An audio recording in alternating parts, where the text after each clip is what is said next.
I have to assume that if you've clicked on this YouTube video, you already know something about the Fawn Lodge, or perhaps have driven by it while visiting Big Bear Lake, California.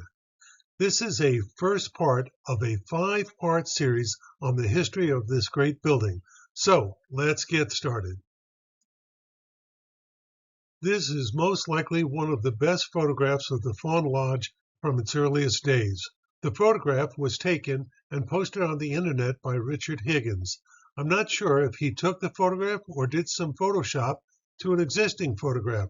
Nevertheless, it is a great photograph.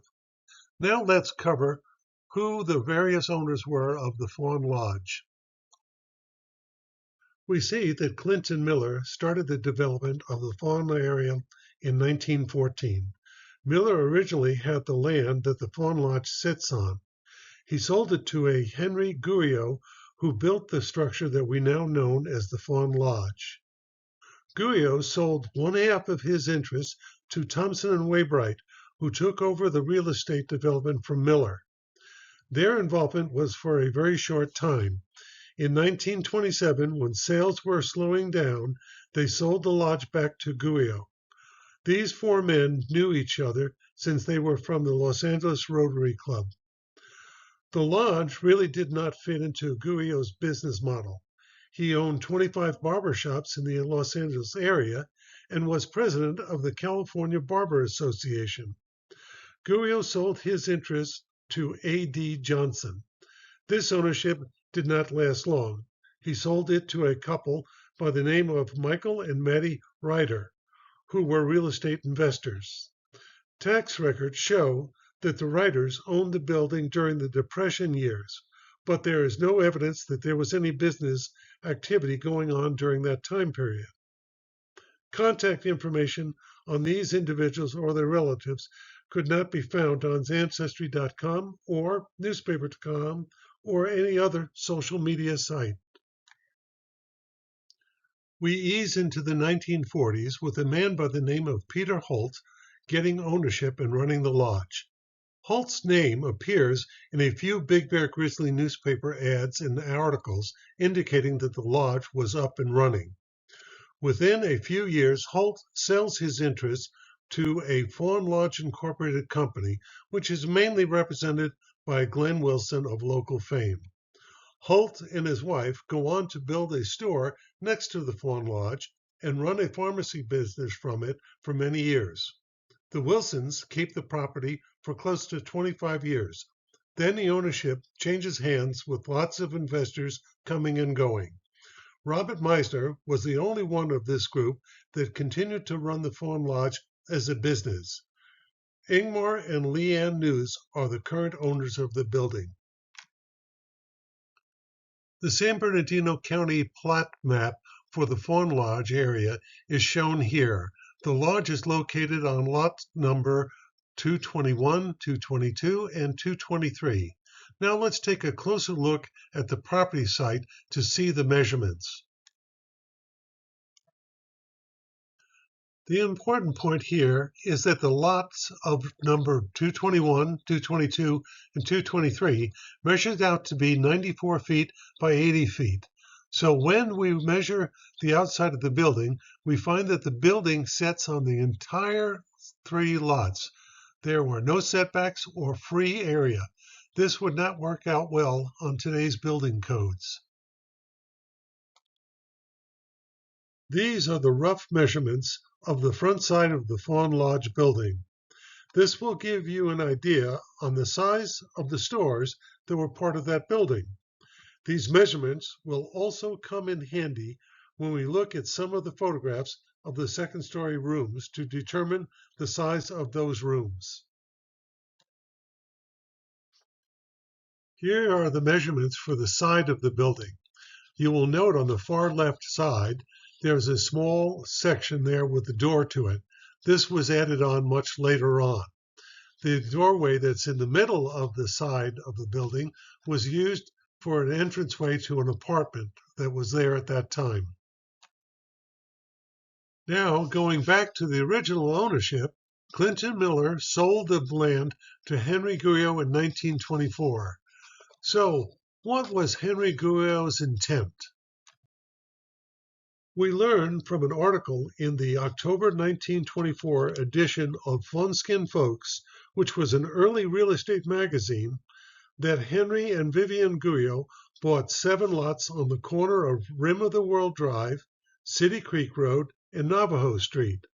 Excavation had already started, with plans to build Fawnskin's first 2-story building with an estimated cost of $20,000. By calculating for just inflation, that $20,000 would be worth $300,000 today. Let's find out how he did. From the March 25th edition of the Fawnskin Folks, we now know the building was completed.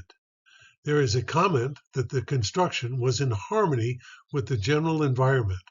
This can be interpreted as the outside of the building appears to be of the log cabin design. The important point of this March 25th article is in the second half, where we are informed of Mr. M. Lamar is opening up a barbershop, which he will have 3 chairs. This gives us an understanding of how much business he was expecting to have.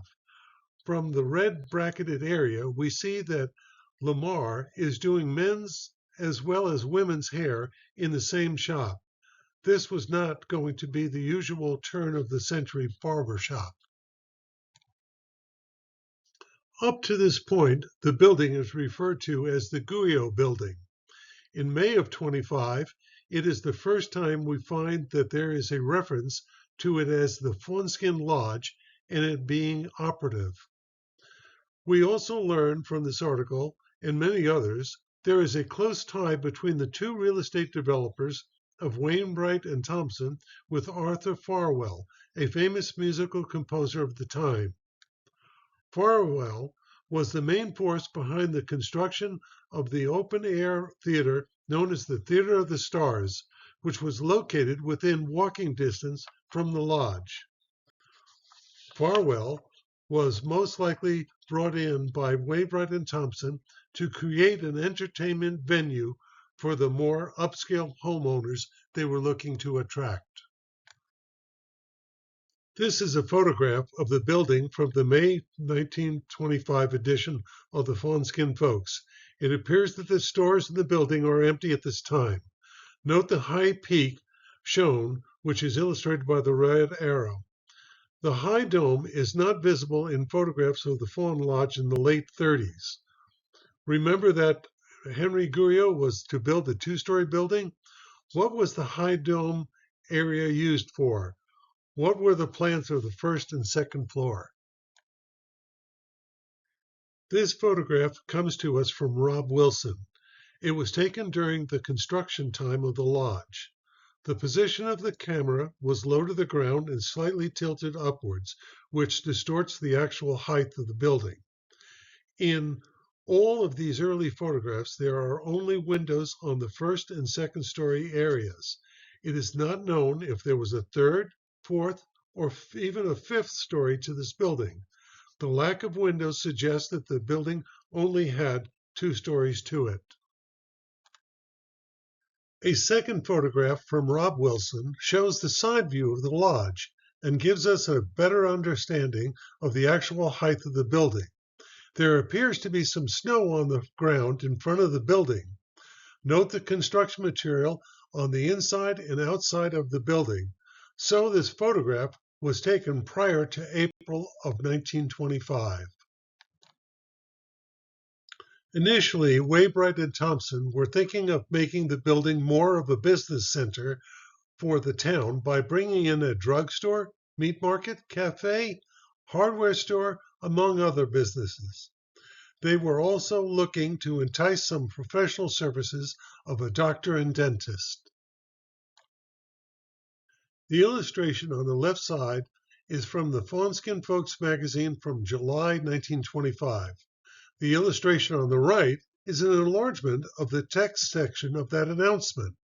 No doubt that Waybright and Thompson realized that they needed some sort of community gathering spot for their prospective buyers.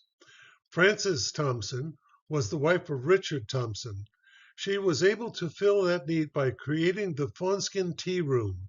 It was described as a comfortable place to lounge, as well as to dine, and a cozy reading nook for browsing all of the best magazines and books. In the travel page from the July 5th, 1925 edition of the Los Angeles Illustrated Daily News, it shows the many beautiful sights of Fawnskin. The photo on the left center part of the page has been enlarged and posted on the right side of this slide. Note that the Guio Building has the height of at least 4 stories to it. The purpose or function of this large dome is unknown. One explanation could be that Arthur Farwell, the composer, may have had a hand in the design of the interior. He may have been looking to get a particular acoustic setting. Also, what is unknown is whatever happened to this large dome. Some people believe that the top part was lost in a fire. This is unlikely since building fires in the early years resulted in letting the entire building burn completely down, with all efforts being made to serve the building next to the fire. Surely a fire in this building. This is an interesting article. The Los Angeles Times refers to the building as the Fawnskin Resort, and there is a statement on the lighting of the tea room. At the second bracketed area, there is a comment on the 9-piece orchestra playing nightly, and they having just come from a place called the Plantation. These points will show up again in the next slide. The September 17, 1925 edition of the Whittier News reports that the tea room has been enlarged to accommodate over 100 persons at tables, with spaces for dancing between courses, an orchestra, and a stage. More than likely, the tea room area that is being described here was the second floor of the building. Chris Cook, a local Big Bear Lake historian, provided this photograph. The photograph is of a Guio building, which we later refer to on as the Fawn Lodge, and was taken after the July of 1925. The sign above the front door reads Fawnskin Tea Room. The standalone board located below and to the right of the awning advertises the service hours for breakfast, lunch, and dinner. Note the angle of which the photograph was taken. There appears to be an electrical street lamp in front of the building. There is an electrical pole in the far right side behind the building. So there was electricity in Fawnskin in the mid-1920s. Now let's take a closer look at some of the sections of this photograph. There are 2 important points here that give us some information on the use of the building. From the photograph from the previous slide, we have 2 enlargements. The section shown on the left identifies that the building did house a business known as the Tea Room. For many years, it was incorrectly thought that the tea room was operating out of a single-story building down the street from the Fawn Lodge. That building later housed the North Shore Tavern. The section photograph on the right informs us that there was a 9-piece orchestra on the premises.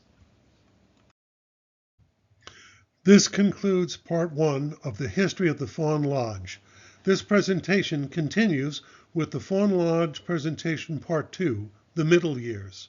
If you want to know more about Big Bear history, come join us at the Big Bear Valley Museum at 800 Greenway Drive, Big Bear City. We are located just east of the airport. We're open every Wednesday and Saturday and Sunday from 10 a.m. to 4 p.m. from Memorial Day weekend to Labor Day weekend. Hope to see you there.